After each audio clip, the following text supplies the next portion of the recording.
अस्सलाम वालेकुम। ये हमारे डिग्री कॉलेज ख़वातीन का ये हाल है। अंदर से बिल्डिंग का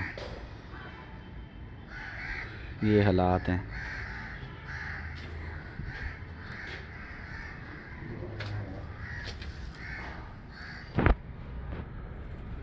ये बिल्डिंग की हालत हुई है।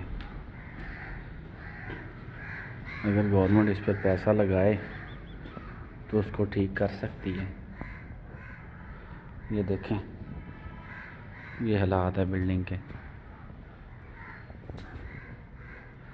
पता नहीं पैसा कहाँ जा रहा है गवर्नमेंट का।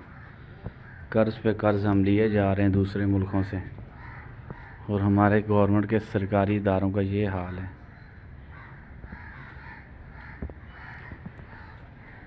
ये जी वुमेन डिग्री कॉलेज है।